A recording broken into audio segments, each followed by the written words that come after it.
vous dire merci de venir partager avec nous les préoccupations que nous avons dans le secteur de la justice, qui sont de bonnes préoccupations, s'inscrivant dans une dynamique continuelle de développement du secteur de la justice, de modernisation du secteur de la justice, de capitalisation sur les expériences apprises partout dans le monde. Mon nom est Abdoulaye Rokhaya, je suis consultant mandaté par DAI, agence d'exécution du projet américain Feed the Future Sénégal, financé par l'USAID, dans sa volonté d'accompagner l'État du Sénégal dans ses réformes judiciaires. Des réformes importantes sont engagées au Sénégal dans le secteur de la justice et un volet important est accordé à la justice commerciale. Pour ce faire, il y a un plan d'action national du tribunal de commerce pour promouvoir la justice commerciale, à l'intérieur duquel il y a un plan d'action très important de promotion des modes alternatifs de règlement des différends. La médiation et la conciliation font partie des modes alternatifs de règlement des différends.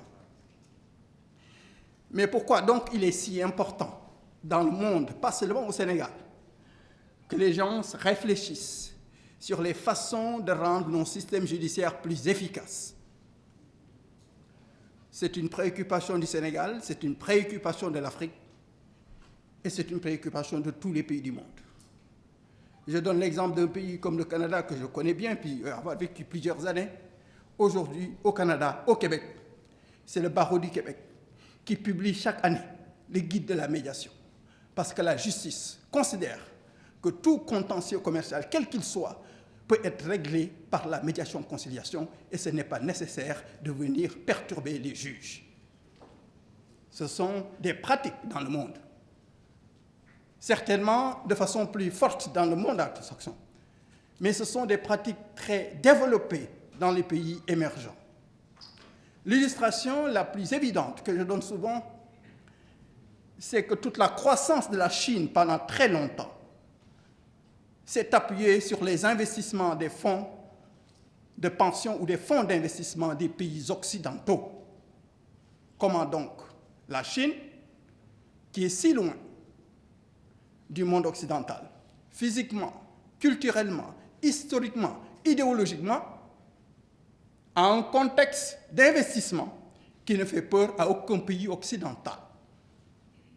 Parce qu'en Chine, comme dans tous les pays émergents qui marchent, la question de l'exécution des contrats est gérée de façon sérieuse, rigoureuse, et pour l'essentiel, les différends sont gérés par les voies de la médiation. C'est logique puisque dans toutes les démocraties libérales, la fonction du contrat est l'élément qui régule toutes les relations. Dans un environnement où la régulation des contrats est faite avec efficacité et rapidité, l'argent se sent à l'aise dans ces environnements-là pour s'investir. C'est très, très important. Et c'est pour cela que le Sénégal, comme tous les pays du monde qui veulent se développer, et parce que pour se développer, il est essentiel d'avoir du financement. La seule façon qui existe dans le monde pour financer le développement, c'est par les investissements publics ou les investissements privés. Il est donc essentiel pour le Sénégal, comme pour tous les pays du monde, de créer les conditions pour qu'on n'ait pas peur de venir investir chez vous. La clé, c'est la justice. Il faut absolument faire tout le travail nécessaire pour éviter l'ambiguïté judiciaire. On le sait tous. Un dossier peut traîner dans les tribunaux 2 ans, 3 ans, 5 ans. Ça bloque le contrat, c'est de l'argent non recouvré, c'est un problème pour la banque, c'est un problème pour le pays parce que l'argent qui devait circuler reste en suspense. Mais ce n'est pas tout. Parce que dans mon pays, si j'ai beaucoup de crédits non recouvrés, ça baisse la cote de crédit de mon pays. Et donc, ça diminue la confiance à l'investissement. Je raconte une anecdote très souvent, une seule. Je vous la raconterai. Un client à moi est basé au Portugal. Il s'appelle Marcoville. Il avait affaire avec une entreprise sénégalaise. Contentieux, on va au tribunal. On impose tout de suite à l'époque, je remonte de 2014, ce qu'on appelle des frais adjunct solvi, je ne sais pas pourquoi. C'est une entreprise extérieure qui a condamné, qui a porté plainte. Il ne faut pas qu'on s'amuse avec l'administration du Sénégal, il faut que ce soit sérieux. On lui demande de déposer 100 millions de francs CFA à la Caisse de dépôt et de consignation avant qu'on étudie son dossier. C'était choquant, de premier coup. Il semble que ça existe, mais on le fait pour 2 millions, 3 millions, pas pour 100 millions. L'entreprise accepte, dépose les 100 millions à la Caisse de dépôt et de consignation. Là, on parle d'une plainte qui a commencé en 2008. Il faut amener un expert pour évaluer, savoir qui a raison. L'expert finit ses travaux. Dans ses conclusions, on donne raison au client. Le tribunal arrive, une fois encore en 2014, depuis 2008, à condamner les clients. Il va en appel. On est 2015, l'appel confirme la première décision. Il va en cassation 2016. Imaginez-vous de 2008 à 2016. Pour quelqu'un qui investissait, qui était intéressé à investir au Sénégal, il a fallu, par hasard, un des actifs qu'il avait, un foncier, que c'est allé à la criée, et pour éviter que ça aille à la criée, il a fait tout pour une négociation pour sortir. On a perdu tant de temps. Cette négociation, on aurait pu le faire depuis le début. Ce n'est pas bon pour le Sénégal. Mais celui-là ne lui parlait plus d'investir au Sénégal. Où qu'il aille dans le monde, partout où on lui parle du Sénégal, il va tout de suite les décourager. Il nous faut éliminer l'ambiguïté judiciaire. Relatif à la médiation et à la conciliation, lequel harmonise et complète le cadre normatif existant. Ainsi, les pouvoirs publics ont mis en place un dispositif national de médiation et de conciliation pour promouvoir la culture et la pratique de ces modes alternatifs de résolution des litiges. Le but recherché étant le désengorgement des tribunaux ainsi que la réduction des délais et des coûts de procédure. Dès lors, la médiation et la conciliation sont apparues comme étant des procédures consensuelles de règlement des litiges, lesquelles reposent sur la volonté des parties. Elles se caractérisent par l'intervention d'un tiers neutre et indépendant et offrent l'avantage considérable pour les parties de résoudre leurs différends d'une manière confidentielle selon des modalités convenues. D'ailleurs, le décret 2014-C53 précité a consacré une partie importante de son contenu à la médiation judiciaire. De ce fait, le rôle des juridictions et particulièrement du tribunal de commerce hors classe de Dakar est central dans la mise en application de ces nouvelles directives. C'est dans cette perspective que la loi numéro 2020-14 du 8 avril 2020, modifiant celle numéro 2017-24 du 28 juin 2017, portant création, organisation et fonctionnement des tribunaux de commerce, a introduit la médiation judiciaire dans les procédures du tribunal de commerce hors classe de Dakar. Le tribunal de commerce peut désormais faire recours à ce mode de règlement des litiges en sus de la conciliation judiciaire qui était déjà prévue dans la loi 2017-2024 du 28 juin 2017 susvisée. À présent, il est plus qu'urgent que nous nous approprions les réformes engagées par le gouvernement. D'abord, pour nous, les juges, il s'agira de comprendre le rôle qui nous est assigné.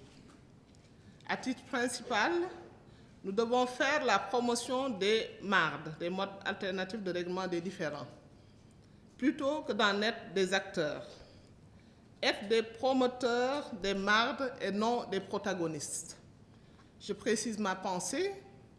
Les MARD sont des modes alternatifs d'accès à la justice. Judiciariser à outrance les MARD, c'est aller à l'encontre des objectifs et de l'esprit des réformes. En fait, encombrer les magistrats avec des dossiers de médiation ou de conciliation, c'est engorger de plus belle le tribunal avec la conséquence certaine d'exacerber le ralentissement du traitement des dossiers au niveau judiciaire. Certes, il nous incombe d'observer l'étape nécessaire de la conciliation des parties, mais cela consiste plus à les encourager à recourir au marde avant l'étape du procès, article 22.4 de la loi 2020-14 du 8 avril 2020, par la médiation. Donc c'est pourquoi, avec l'accord des parties, nous comptons dorénavant renvoyer vers des professionnels de la médiation et de la conciliation les affaires qui n'ont pas encore été jugées, mais tout en nous réservant le soin de tenter la conciliation sur la base des propositions de règlement amiable des parties, et ce, eu égard aux dispositions de l'article 22.2, alinéa 1 de la loi 2020-14 du 8 avril 2020, ci-dessus visée, donc relative à la conciliation judiciaire. Aux avocats, maillon essentiel de la chaîne judiciaire, sans qui tous les objectifs des réformes entreprises ne pourront être atteints, il leur appartient de sortir des sentiers battus. Il leur appartient de mettre un terme à la logique du tout judiciaire. Il est acquis à notre époque que le procès n'est plus la seule solution. Les avocats sont donc les mieux placés pour faire entendre raison à leurs clients et nous comptons sur eux pour faire évoluer les mœurs. Aux notaires, principaux rédacteurs des conventions, je les invite à inclure dans les contrats comportant leur sein des clauses de règlement alternatif des différends. Ils participeront ainsi à encourager les justiciables à recourir au marde, le cas échéant. Aux opérateurs économiques, aux acteurs de la vie sociale et politique, je rappelle, pour citer l'auteur Honoré de Balzac, qu'un mauvais arrangement vaut mieux qu'un bon procès. Optez donc pour un accord consenti plutôt qu'un jugement contraint. C'est une question de bon sens. Mesdames et messieurs, je ne doute pas que cette journée atteindra ses objectifs. Enfin, je ne saurais terminer sans renouveler mes remerciements au président Lamotte, qui m'a mis sur le chemin de l'amiable. À vous tous, je souhaite une excellente journée. Merci de votre aimable attention. Madame la Présidente du Tribunal de commerce hors classe de Dakar, Monsieur le Président de la Société sénégalaise de droit international, Monsieur le représentant du barreau, Monsieur le Président de l'Union des jeunes avocats, Mesdames, Messieurs les représentants du patronat, les acteurs économiques, Mesdames, Messieurs les auditeurs de justice, chers invités, Mesdames et Messieurs, c'est pour moi un grand plaisir d'être avec vous ce matin à l'occasion de cette journée sur la médiation. Cette activité est organisée dans le cadre du partenariat entre le Centre de formation judiciaire et le tribunal de commerce hors classe de Dakar, avec l'appui de l'USAID et d'autres partenaires. En effet, le Centre de formation judiciaire a établi un partenariat avec le tribunal de commerce hors classe de Dakar dans le cadre de la promotion des réformes de la justice commerciale. C'est ainsi que nous avons prévu d'organiser ensemble, au cours de l'année 2024, 3 grandes conférences consacrées au contentieux du pétrole et du gaz, au contentieux des partenariats publics-privés et des offres spontanées, ainsi qu'à la médiation-conciliation qui nous réunit aujourd'hui. Vous me permettrez d'exprimer, au nom du Centre de formation judiciaire, mes sincères remerciements à Madame la Présidente du tribunal de commerce hors classe de Dakar pour son esprit d'ouverture et sa volonté d'accroître l'efficacité de la justice commerciale. Je confonds dans ces remerciements le directeur général de l'ONRAC pour sa collaboration avec le Centre de formation judiciaire dans le but de mettre à niveau les acteurs judiciaires sur le nouveau dispositif de saisie-confiscation des avoirs criminels. Je remercie également l'expert consultant, M. Abdoulaye Rokhaya du cabinet Stratégie, qui accompagne ce processus de promotion de la médiation ainsi que le tribunal de commerce hors classe de Dakar depuis plusieurs années. Je remercie l'ensemble des participants pour leur présence.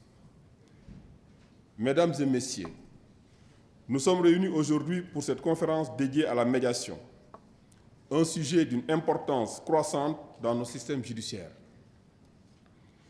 En effet, après le Code de procédure civile, le Code du travail, le Code de la famille, qui avait consacré le principe de la conciliation et de la médiation, plusieurs réformes législatives sont venues renforcer et affiner ces modes amiables de résolution des différends. Dans cette évolution, nous pouvons citer deux réformes phares.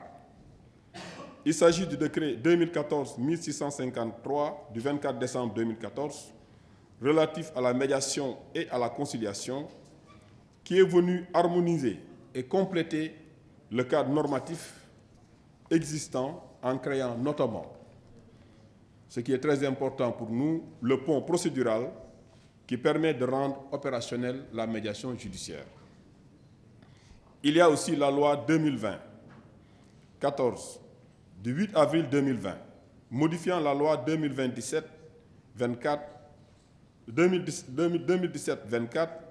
du 28 juin 2017 portant création, organisation et fonctionnement des tribunaux de commerce, qui a introduit la médiation judiciaire dans les procédures du tribunal de commerce, qui peut désormais faire recours à ce mode de règlement des litiges en sus de la conciliation judiciaire qui était déjà prévue dans la loi 2017 susvisée.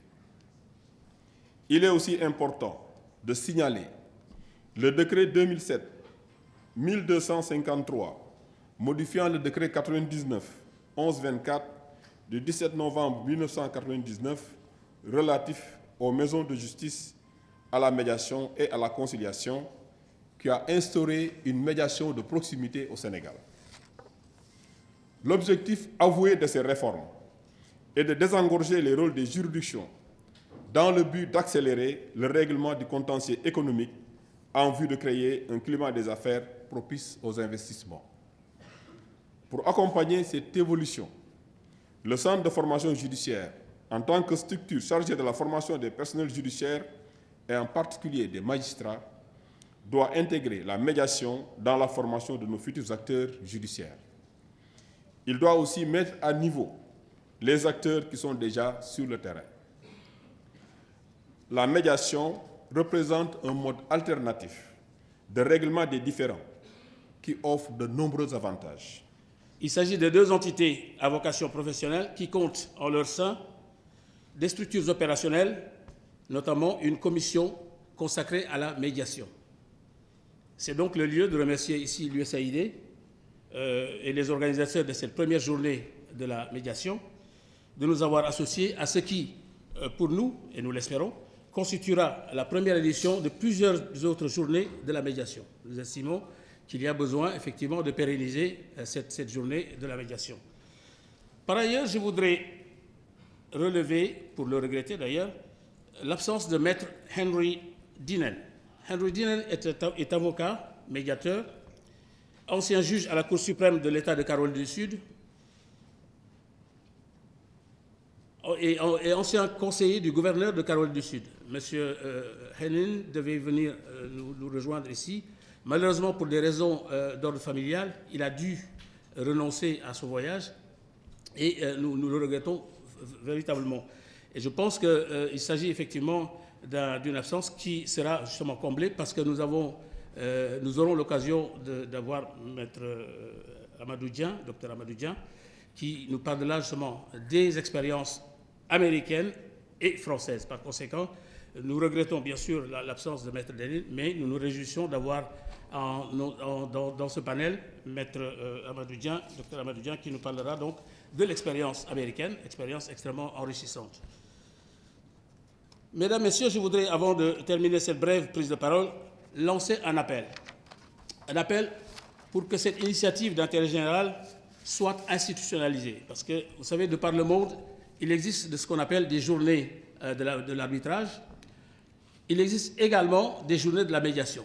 Or, au Sénégal, à ma connaissance, il n'existe pas aujourd'hui, en tout cas pour le moment, de journée de l'arbitrage, encore moins de journée de la médiation. Par conséquent, cette journée de la médiation doit être une première et il me semble extrêmement utile, et M. Wan l'a rappelé tout à l'heure, que nous institutionnalisions cette journée et en faire un lieu d'échange, non seulement entre acteurs sénégalais, mais également acteurs étrangers, puisque c'est un lieu d'échange d'expériences. Or, des expériences, il en existe également dans la sous-région, notamment au Burkina Faso et ailleurs.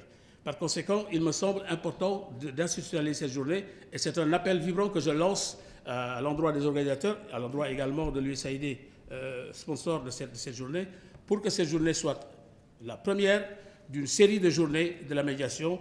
Sur ce, je souhaite plein succès à cette première édition. Je vous remercie.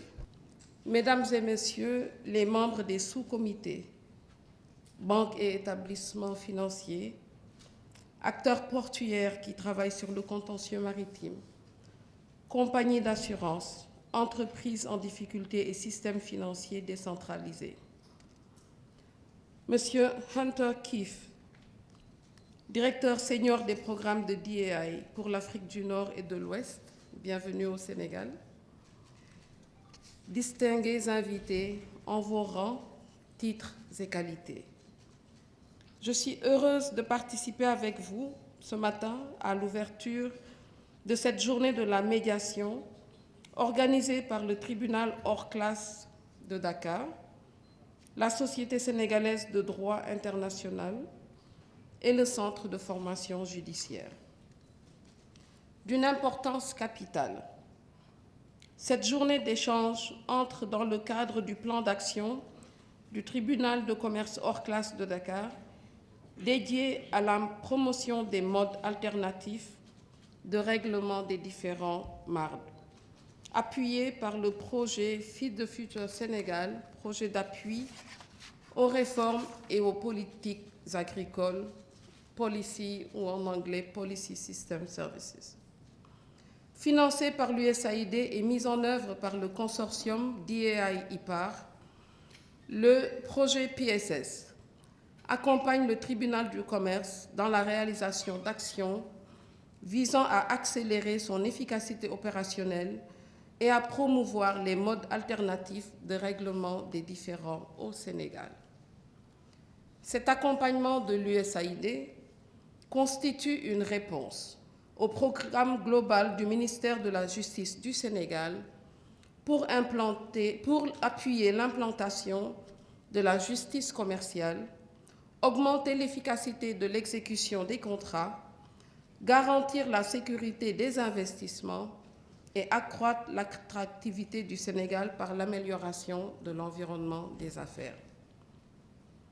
Permettez-moi de saluer l'approche proactive du tribunal de commerce hors classe de Dakar qui, en partant de la typologie du contentieux soumis à son rôle, a pu, pour chaque secteur économique, établir des plateformes d'interaction avec les acteurs sur la meilleure façon de réduire les litiges soumis au tribunal et à promouvoir ensemble les modes alternatifs de règlement des différends.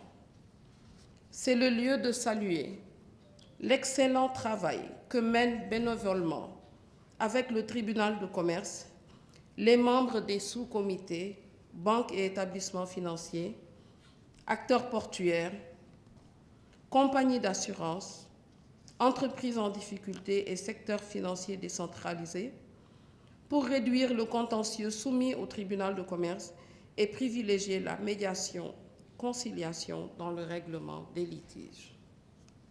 À titre d'exemple, cette approche collaborative a permis au tribunal de commerce et à son partenaire, l'Observatoire de la qualité des services financiers, au QSF, de réunir le 15 mai dernier les responsables des directions juridiques de toutes les banques du Sénégal et la Banque centrale pour établir ensemble le mode de sortie des dossiers en contentieux des banques elles-mêmes souhaitent amener à la médiation-conciliation. C'est une avancée importante, fruit d'un travail sérieux entrepris depuis 16 mois par le cadre de concertation réunissant le tribunal de commerce, la Banque centrale et l'Association professionnelle des banques et établissements financiers du Sénégal, APBF. C'est le lieu de féliciter le tribunal de commerce hors classe de Dakar et ses partenaires pour cette œuvre commune.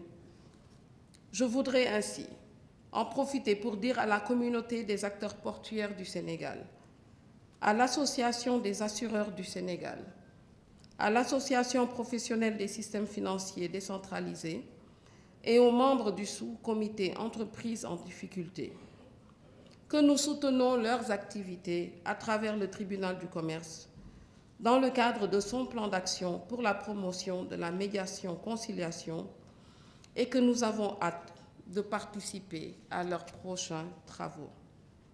J'espère que les présentations, échanges et partages d'expériences de cette journée seront fructueux et permettront d'implanter durablement la médiation-conciliation dans les pratiques d'exécution des contrats.